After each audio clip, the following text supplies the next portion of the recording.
Vempalli TDP మండల convener Singareddy Munireddy.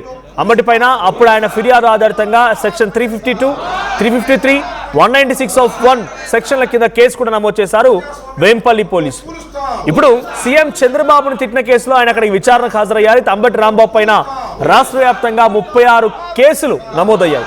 Arrest అయిపోయి 2 వారాలు రాజమండ్రి సెంట్రల్ జైల్లో ఉన్న అంబటి బెయిల్పై బయటకు వచ్చిన అంబటి రాంబాబుని మళ్ళీ అదే కేసులో ఇప్పుడు మళ్ళీ పోలీస్ స్టేషన్ పిలవడం, కడప జిల్లా వేంపల్లి పిఎస్లో విచారణకు హాజరవ్వడం ఇవన్నీ కూడా సంచలనంగా మారాయి. ఒకసారి అంబటి రాంబాబు మాట్లాడుకొచ్చారు విచారణ తర్వాత. అక్కడ ఎటువంటి సిచ్యువేషన్ ఉంది, ఆయన ఏం మాట్లాడారో చూద్దాం.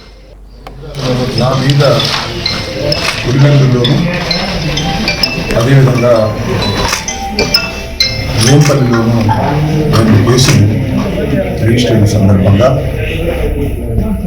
నన్ను విచారణకు పిలిచారు. దాని నిమిత్తం నేను రావడం జరిగింది.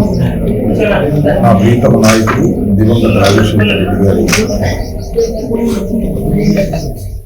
సమాధిని సందర్శించుకుని ఒక ప్రతిజ్ఞ చేయాలని నిర్ణయించారు. ఆ ప్రతిజ్ఞ ఏంటంటే,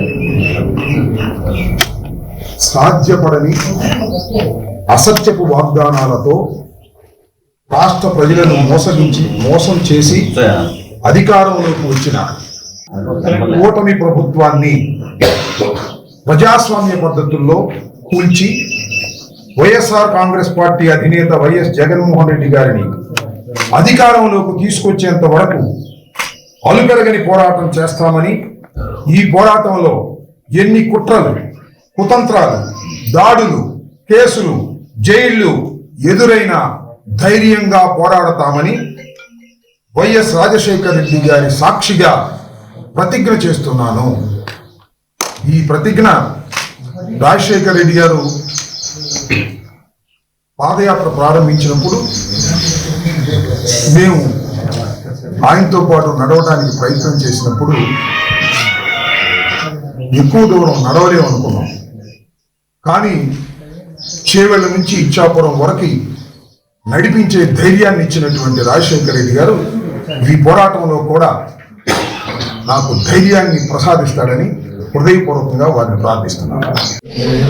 నా మీద రైట్. అంబటి రాంబాబు, నేను అప్పుడు వైఎస్ఆర్ పాదయాత్ర ప్రారంభించిన రోజు చేసిన ప్రతిజ్ఞని చేస్తున్నానంటూ ప్రతిజ్ఞ చేసి కొన్ని సెన్సేషనల్ వర్డ్స్ చెప్పారు ఆయన. సో ఈ వర్డ్స్ పైన, ఈ స్టేట్మెంట్స్ పైన మళ్ళీ పొలిటికల్ సర్కిల్ ఎటువంటి చర్చ జరుగుతుంది. మా ప్రతినిధి సాయి నుంచి మరిన్ని వివరాలు తెలుసుకుందాం. ఒకసారి షార్ట్ బ్రేక్ తీసుకుందాం.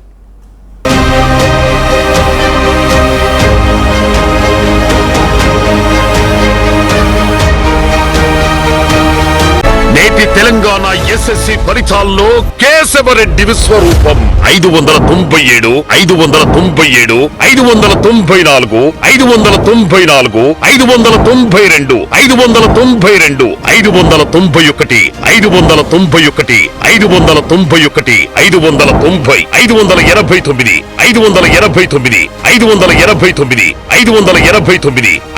589, 588 లాంటి టాప్ మార్కులతో ఒకరు కాదు, ఇద్దరు కాదు, లెక్కలేనంత మంది విద్యార్థులతో ఎస్ఎస్సిలో కేశవరెడ్డి ఆల్ టైమ్ రికార్డ్. మరోవైపు ప్రమాణాల నాణ్యతకు అద్దం పడుతూ టాప్ 100లో 60% పైగా విద్యార్థులు, లాంగ్వేజెస్ లో సగటున 81%, గ్రూప్స్ లో సగటున 86% లాంటి సరికొత్త రికార్డులతో ఓవరాల్ రిజల్ట్స్ లోను కంప్లీట్ సుప్రీమసీ.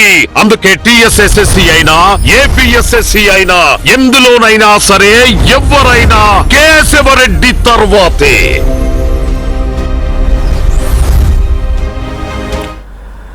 Welcome back.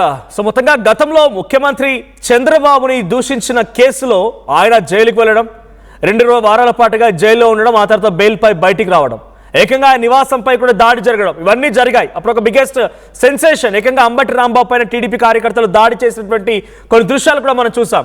అయితే అదే సేమ్ కేసులో రాష్ట్ర వ్యాప్తంగా 36 కేసులు నమోదయ్యాయి. ప్రస్తుతం అంబటి రాంబాబు వెళ్ళింది కడప జిల్లా వేంపల్లి పిఎస్లోకి. వేంపల్లిలో అప్పటి టీడీపీ మండల కన్వీనర్ సింగారెడ్డి మునిరెడ్డి అప్పుడు ఫిర్యాదు నమోదు చేస్తే దానిపైన పోలీసులు కేసు నమోదు చేశారు. సో 352, 353, 196(1) సెక్షన్ల కింద కేసు నమోదైతే ఈరోజు విచారణకు హాజరయ్యారు అంబటి రాంబాబు. సో మనతో పాటుగా మా ప్రతినిధి కిషోర్ సిద్ధంగా ఉన్నారు ఫోన్ లైన్లో. కిషోర్, సో అంబటి రాంబాబు మరోసారి అదే కేసులో, ఏ కేసులో అయితే ఆయన జైలుకి వెళ్ళారో, బెయిల్పై బయటికి వచ్చారో, ఆయన నివాసంపై దాడి జరిగిందో, ఆయనపై దాడి జరిగిందో, అదే సేమ్ కేసులో వేంపల్లి పోలీస్ స్టేషన్ విచారణకు వచ్చారు ఆయన. ఎటువంటి విచారణ జరిగింది, ఆయన విచారణ తదనంతరం ఏం మాట్లాడుకొచ్చారు, వైసీపీ నేతల రియాక్షన్ ఏంటి? అంటే వరుసగా ఒకే సంఘటన పైన 36 కేసులు నమోదవడం, ఇప్పుడు వేంపల్లికి అదే కేసులో విచారణకు రావడం ఎలా చూస్తున్నారు వైసీపీ నేతలు? మనోజ్, ఏదైతే అంబటి రాంబాబు కొద్దిసేపటి క్రితమే విచారణ నిమిత్తం వేంపల్లె పోలీస్ స్టేషన్ చేరుకోవడం జరిగింది. ఏదైతే గతంలో చంద్రబాబు పైన అసభ్య పదజాలంతో దూషించినటువంటి వ్యవహారం పైన కూడా రాష్ట్ర వ్యాప్తంగా కూడా పలు ప్రాంతాల్లో కూడా కేసులు నమోదు చేశారు. అందులో భాగంగా వేంపల్లెలో ఉన్నటువంటి వేంపల్లెకు సంబంధించినటువంటి టీడీపీ కన్వీనర్ మునిరెడ్డి ఫిర్యాదు మేరకు ఫిబ్రవరి 2వ తేదీన కేసు నమోదు చేయడం జరిగింది. అయితే కేసు నమోదు చేసినటువంటి నేపథ్యంలో కూడా ఒక్కసారిగా అటు పులివెందులలో కూడా ఈయన పైన కేసు నమోదైంది. అయితే ఈ రోజు తొలుత ఆయన గండి ఆంజనేయ స్వామిని దర్శించుకున్న అనంతరం కూడా ఇరుపులపాయకు చేరుకున్నారు. ఇరుపులపాయలో కూడా ఆయన వైఎస్ సమాధి వద్ద కొంత నివాళులు అర్పించిన అనంతరం కూడా కొంత ప్రతిజ్ఞ చేసినటువంటి పరిస్థితి. అదేవిధంగా కొంత ప్రభుత్వం పైన కూడా విమర్శలు చేశారు. ఏదైతే సాధ్యపడని అసత్యపు వాగ్దానాలతో రాష్ట్ర ప్రజలను మోసం చేసే అధికారంలోకి వచ్చింది కూటమి ప్రభుత్వం. అయితే ప్రజాస్వామ్య పద్ధతిలో మళ్ళీ జగన్ అధికారంలోకి తీసుకొచ్చేందుకు అలుపెరగని పోరాటం చేస్తానంటూ కూడా ఆయన వ్యాఖ్యలు చేశారు. అదేవిధంగా కుట్రలు కుతంత్రాలు కేసులు జైళ్లు ఎన్ని ఎదురైనా కూడా ఎదురొడ్డి పోరాడటానికి కానీ ఎక్కడే కానీ వెనకడుగు వేసే ప్రసక్తే లేదంటూ కూడా ఆయన వైఎస్ సమాధి వద్ద నివాళులర్పిస్తూ ప్రతిజ్ఞ చేసినటువంటి. అదేవిధంగా వైఎస్ఆర్ సమయంలో ఏదైతే వైఎస్ రాజశేఖర రెడ్డి హయాంలో పాదయాత్ర చేసినప్పుడు పాదయాత్ర చేస్తామో లేదన్నటువంటి భావన కూడా ఆయన వ్యక్తం చేశారు. అయితే మనోధైర్యాన్ని నింపినటువంటి వైఎస్ రాజశేఖర రెడ్డి అదే మనోధైర్యాన్ని ఏదైతే వైఎస్ జగన్మోహన్ రెడ్డిని సీఎం చేస్తున్నేందుకు ఏదైతే మనోధైర్యాన్ని నింపాలంటూ కూడా ఆయన కోరినటువంటి పరిస్థితి. అయితే ఈ నేపథ్యంలో అక్కడి నుంచి నేరుగా వేంపల్లకు చేరుకున్నారు. వేంపల్ల పోలీస్ స్టేషన్ లో విచారిస్తున్నారు. ఏదైతే 352, 353 అదేవిధంగా 196 సబ్సెక్షన్ 1 ప్రకారం ఆయన్ను నోటీసులు జారీ చేశారు. ఆ నోటీసులు జారీ చేసినటువంటి నేపథ్యంలో వేంపల్లె పోలీస్ స్టేషన్ లో విచారణ కొనసాగుతుంది. అయితే ఎందుకు తిట్టాల్సి వచ్చింది ఏంటన్నటువంటి విషయం పైన కూడా ఆరాధిస్తున్నారు. చంద్రబాబు నాయుడును అసభ్యకరమైనటువంటి పదజాలతో దూషించారన్నటువంటి దాటిపైన కూడా అటు పూర్తి స్థాయిలో పోలీసులు విచారిస్తున్నారు. ఆ నేపథ్యంలోనే ఆయన విచారణ అనంతరం కూడా మళ్ళీ మీడియాతో మాట్లాడే అవకాశాలు ఉన్నాయి. ప్రస్తుతం విచారణ కొనసాగుతుంది. విచారణ కొనసాగిన నేపథ్యం అంటే ఒక రకంగా నారా చంద్రబాబు నాయుడు కావచ్చు, అదేవిధంగా లోకేష్ లను ఎందుకు తిట్టారు, వీటిపైన కూడా అటు పూర్తి స్థాయిలో పోలీసులు విచారిస్తున్నారు. ఆ విచారణ అనంతరం కూడా ఆ తర్వాత ఆయన మధ్యాహ్నం నుంచి పులివెందుల పోలీస్ స్టేషన్ హాజరై పులివెందుల పోలీస్ స్టేషన్ లో కూడా ఇదే కేసు వ్యవహారం పైన కూడా ఆయన మాట్లాడే అవకాశాలు ఉన్నాయి. అయితే మరోవైపు ఆయన చేసినటువంటి వ్యాఖ్యలు కూడా ఏదైతే ఉన్నాయని, నన్ను అరెస్ట్ చేస్తే మాత్రం నేను భయపెట్టాలని, అంటే అరెస్ట్ చేసి భయపెట్టాలని చూస్తే మాత్రం ఎట్టి పరిస్థితుల్లో ఊరుకునే ప్రసక్తి లేదంటూ కూడా ఆయన వ్యాఖ్యలు చేశారు. అదేవిధంగా వైసీపీ శ్రేణులు కూడా తీవ్రంగా తప్పుపడుతున్నారు. ఏదైతే గతంలో జరిగినటువంటి తొలుత ఎవరైతే అసభ్యకరమైనటువంటి పదజాలంతో దూషించారో వారిని మాత్రం బెయిల్పై విడుదల చేసి అంబంటిని జైల్లో పెట్టి వేధించారు. ఆ వేధించిన నేపథ్యంలో కూడా మళ్ళీ రాష్ట్ర వ్యాప్తంగా కూడా పలు ప్రాంతాల్లో కూడా కేసులు నమోదు చేయడానికి కూడా తీవ్రంగా తప్పుపడుతున్నారు. ఎందుకంటే రాష్ట్ర వ్యాప్తంగా ఆయన పైన కేసులు నమోదు చేయడానికి కూడా అటు వైసీపీ శ్రేణులు తీవ్రంగా విమర్శించినటువంటి పరిస్థితి. అయితే ఈ వ్యవహారంలో ఏదైతే చంద్రబాబు పైన కొంత దూషించినటువంటి మాటలు ఏవైతే ఉన్నాయో ఆ మాటలను ఎందుకు అనాల్సి వచ్చిందన్నటువంటి వాటిపైన కూడా అటు పూర్తి స్థాయిలో ఈ పోలీసులు విచారిస్తున్నారు. విచారణ అనంతరం కూడా మరి కాసేపట్లో ఆయన మీడియాతో కూడా మాట్లాడే అవకాశాలు ఉన్నాయి. ఏమేమి విచారించారు, ఏ ప్రశ్నలు సంధించారన్నటువంటి విషయం పైన కూడా అటు ఆయన పూర్తి స్థాయిలో మీడియాకు వెల్లడించే అవకాశాలు స్పష్టంగా కనిపిస్తున్నాయి. మరో రైట్, అంటే ఇక్కడ వేంపల్లి పోలీస్ స్టేషన్కి వచ్చారంటే డెఫినెట్గా మరికొన్ని పోలీస్ స్టేషన్ కూడా తిరగాల్సిన అవసరం ఉంటుంది. బికాజ్ 36 కేసులు ఉన్నాయి కాబట్టి. సో నెక్స్ట్ ఫర్దర్ కూడా పోలీసులు ఆయనపై ఇటువంటి విధంగానే విచారణకి పిలవడం, కొన్ని పోలీస్ స్టేషన్ల చుట్టూ తిప్పలాంటి యాక్టివిటీస్ ఉండబోతున్నాయా?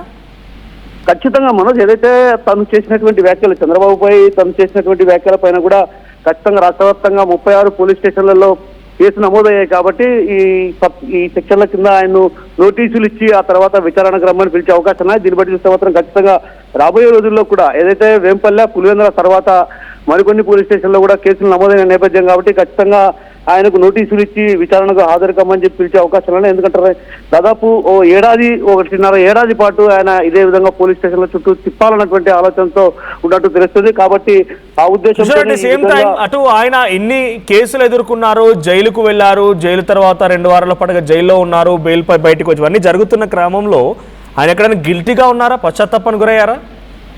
ఎక్కడే కానీ ఆయన పశ్చాత్తాపమైనటువంటి పరిస్థితి కనబడడం లేదు మనోజ్. ఎందుకంటే తను ఎక్కడా తప్పు చేయలేదు. ఏదైతే తను చేసినటువంటి వ్యాఖ్యలను నేను ఎందుకు ఏ సందర్భంలో అన్నాను, ఎవరిని ఉద్దేశించి అన్నానన్నటువంటి విషయం పైన కూడా ఆయన ఎప్పటికి కూడా అదే వ్యాఖ్యలు చేసినటువంటి పరిస్థితి. ఏదైతే తను ఎప్పుడూ ఎక్కడా తప్పు చేయలేదు, తప్పు దూషించిన దానికి నేను సారీ చెప్పాను, క్షమాపణ కోరినప్పటికీ కూడా ఎక్కడే కానీ ఆ టీడీపీ శ్రేణులు నాపై దాడులు చేశారు, మా ఇంటిపైన ధ్వంసం చేశారు. ఇలాంటి పరిస్థితుల నేపథ్యంలో నాపై దాడి చేసినటువంటి వాటిపైన కూడా కేసులు నమోదు చేయని పరిస్థితి. అంటే ఒక రకంగా తన ఇంటిపై దాడి చేశారు, ధ్వంసం చేసినటువంటి పరిస్థితి.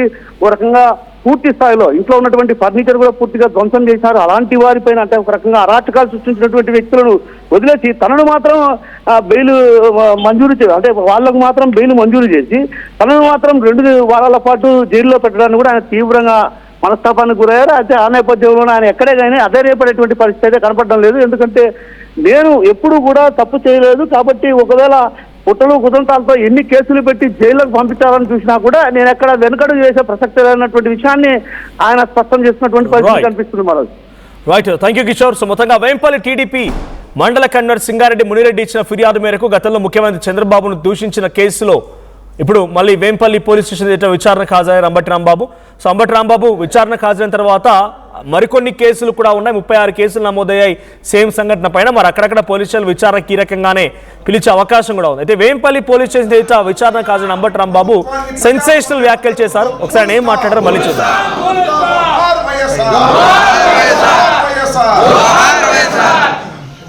ప్రజాస్వామ్య పద్ధతుల్లో కూలుస్తాం, ప్రభుత్వాన్ని ప్రజాస్వామ్య పద్ధతుల్లో కూలుస్తాం.